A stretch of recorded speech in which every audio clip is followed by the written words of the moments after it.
विधानसभा चुनाव में अगर सबसे ज्यादा किसी का सपना टूटा है तो वो है दीपेंद्र हुड्डा।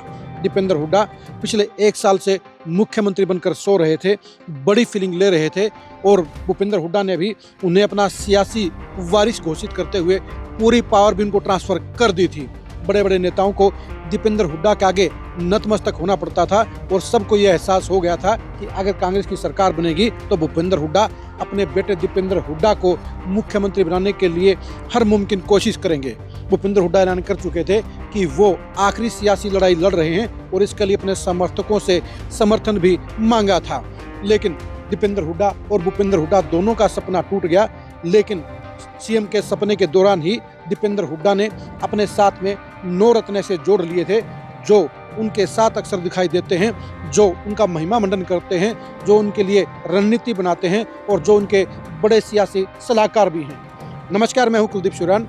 आज खरी खरी न्यूज़ में हम चर्चा करेंगे दीपेंद्र हुड्डा के उन 9 रत्नों की जो उनके खासम खास चहेते हैं, जो उनके लिए सारी प्लानिंग करते हैं और जो उनकी सियासत के एक अहम हिस्सा बन चुके हैं। दीपेंद्र हुड्डा के साथ में वैसे तो दर्जनों की संख्या में नेता आपको नजर आएंगे। उनमें छोटे नेता भी हैं, छुटभइये नेता भी हैं, उनमें बड़े नेता भी हैं, वजनदार नेता भी हैं, उनमें पूर्व के अधिकारी भी हैं और उनके अंदर खिलाड़ी भी हैं। लेकिन दीपेंद्र हुड्डा को जिन 9 लोगों पर सबसे ज़्यादा विश्वास है और जो उनके किचन कैबिनेट के अंदर माने जाते हैं और जो दीपेंद्र हुड्डा को अक्सर सलाह देते आए हैं, सलाह दे सकते हैं और जिनकी बात पर दीपेंद्र हुड्डा विश्वास करते हैं, उनके बारे में हम आपको आज विस्तार से बताते हैं। भूपेंद्र हुड्डा के जो 9 रत्न थे, उन 9 रत्नों में से 2 रत्न ही आज की तारीख में दीपेंद्र हुड्डा की किचन कैबिनेट में शामिल हैं। उनमें सबसे पहले हैं आर.एस. दुन। आर.एस. दुन को भूपेंद्र हुड्डा और दीपेंद्र हुड्डा के साथ जुड़ा हुआ हर शख्स जानता है, उनकी वैल्यू को जानता है, उनके रसूख को जानता है और हुड्डा फैमिली में उनकी पकड़ को भी जानता है। पूर्व आईएएस आर.एस. दुन ने उस समय हुड्डा फैमिली में एंट्री मारी थी जब संत रामपाल का मामला गरमाया था। उस विवाद से आर.एस. दुन ने बड़ी सफाई के साथ, बिना किसी गड़बड़ के साथ सरकार को दबा लगने से बचाया था और यही वजह है कि आर.एस. दुन उस समय से लेकर आज तक हुड्डा फैमिली के खासम खास बने हुए हैं। वो आज की तारीख में सबसे बड़े सलाहकार भी हैं। उनकी राय हुड्डा फैमिली के लिए मायने में रखती है। वो भूपेंद्र हुड्डा, दीपेंद्र हुड्डा और आशा हुड्डा तीनों के साथ ही अब फ्रेम में फिट बैठते हैं। यही वजह है कि वो दीपेंद्र हुड्डा के 9 रत्नों में नंबर 1 पर हैं। ये अलग बात है कि आर.एस. दुन को वो सियासी ज्ञान नहीं है जो सबसे बड़े सलाहकार के लिए चाहिए। वो एक अच्छे आईएएस तो जरूर थे, लेकिन राजनीति में कामयाबी के लिए जो चातुर्य चाहिए, जो पकड़ चाहिए, वो आर.एस. दुन में नहीं है।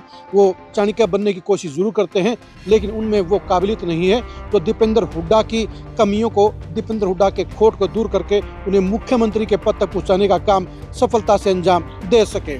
यानी आर.एस. दुन को साथ रखना दीपेंद्र हुड्डा के लिए किसी भी तरीके से फायदेमंद नहीं है। दूसरे रत्न है प्रोफेसर वीरेंद्र। प्रोफेसर वीरेंद्र की काबिलियत के बारे में किसी को शक नहीं है। भूपेंद्र हुड्डा के सबसे काबिल और सबसे ज़्यादा गुणगान करने वाले लोगों में प्रोफेसर वीरेंद्र का नाम रहा है। लेकिन अब प्रोफेसर वीरेंद्र भी आउटडेटेड हो चुके हैं। उनकी सेहत उनका साथ नहीं दे रही है, लेकिन इसके बावजूद वो हर मुमकिन कोशिश करते हैं कि हुड्डा फैमिली के खासम खास बने रहें, विश्वास पात्र बने रहें और दीपेंद्र हुड्डा उनकी बातों को वजन भी देते हैं। प्रोफेसर वीरेंद्र को अच्छा खासा पॉलिटिक्स का ज्ञान भी है। वो हर तरह के आंकड़ों को पहचानते हैं, समीकरणों को भी पहचानते हैं, लेकिन हुड्डा फैमिली सिर्फ उनका इस्तेमाल ही करती है और उनको अब पॉलिटिकल तौर पर ज़्यादा अहमियत पर्दे के सामने नहीं देते हैं। क्योंकि जाट आरक्षण के मामले में आंदोलन के दौरान प्रोफेसर वीरेंद्र का नाम आने के बाद उन्हें भूपेंद्र हुड्डा ने सलाहकार के पद से हटाकर अब सिर्फ रणनीतिकार के तौर पर तब्दील कर दिया है और वो अपनी भूमिका अभी बखूबी निभा रहे हैं। लेकिन बदली हुई पॉलिटिक्स में प्रोफेसर वीरेंद्र भी आउटडेटेड सॉफ्टवेयर होते हुए नजर आ रहे हैं। अगला चेहरा है, उन्हें कोई बिरला ही ऐसा होगा जो नहीं जानता होगा। हम बात कर रहे हैं जयदीप धनखड़ की, जो इस समय जेडी के नाम से जाने जाते हैं, जो जेडी के बॉस के नाम से दीपेंद्र हुड्डा के सर्कल के सबसे बड़े फेस हैं और जो दीपेंद्र हुड्डा और भूपेंद्र हुड्डा के लिए बड़ी लाइजनिंग करते हैं, बड़े प्रबंध करते हैं और उनकी मार दूर तक जाती है। वो आज की तारीख में दीपेंद्र हुड्डा के बेहद खासम खास लोगों में शामिल हैं। ये अलग बात है कि जयदीप धनखड़ में ऐसी कोई भी खासियत नहीं है, ऐसी कोई भी खूबी नहीं है जो उन्हें नंबर 1 का सलाहकार बना सके, जो उन्हें एक बड़ा खिलाड़ी बना सके और जो दीपेंद्र हुड्डा के रथ को कामयाबी से पूरी रफ्तार के साथ चलाने की क्षमता रखते हों। इसके साथ साथ दीपेंद्र हुड्डा की टीम के अंदर तारा सितारा भी खासी अहमियत रखते हैं, वो भी दीपेंद्र हुड्डा के खासम खास बने हुए हैं। दीपेंद्र हुड्डा के सलाहकारों में और रत्नों के अंदर जो अगला नाम है वो है दिवांशु बुद्धिराजा का। दिवांशु बुद्धिराजा भी दीपेंद्र हुड्डा की गुड बुक में शामिल हैं। वो स्टूडेंट विंग के पॉलिटिक्स से निकलकर दीपेंद्र हुड्डा के साथ में युवा कांग्रेस के उनके वफादार बने। उसकी बदौलत ही उन्हें लोकसभा का करनाल से टिकट मिला। चुनाव हार जाने के बावजूद दिवांशु बुद्धिराजा दीपेंद्र हुड्डा की टीम में सबसे मेन चेहरों में शामिल हैं। उनकी राय को भी दीपेंद्र हुड्डा बखूबी मानते हैं। दीपेंद्र हुड्डा को लगता है कि वो उनके प्रति संपूर्ण तौर पर वफादार हैं। ये अलग बात है कि काबिलियत के मामले में दिवांशु बुद्धिराजा में कुछ भी टैलेंट नहीं है। भूपेंद्र हुड्डा और दीपेंद्र हुड्डा के आशीर्वाद से दिवांशु बुद्धिराजा यहाँ तक पहुँच तो जरूर गए हैं, लेकिन आगे का सफर भी वो अपने बलबूते पर जारी नहीं कर सकते हैं, क्योंकि बुहाना में ही आप पूछ सकते हैं कि उनकी कितनी पकड़ है, कितना रसूख है और वो कितने वोट बैंक पर प्रभाव रखते हैं। दीपेंद्र हुड्डा ने उनको मेन स्ट्रीम का नेता जरूर बना दिया है, लेकिन काबिलियत के मामले में भी उन्हें 10 में से सिर्फ 2 नंबर ही मिलते हैं। अगले चेहरे हैं सचिन कुंडू।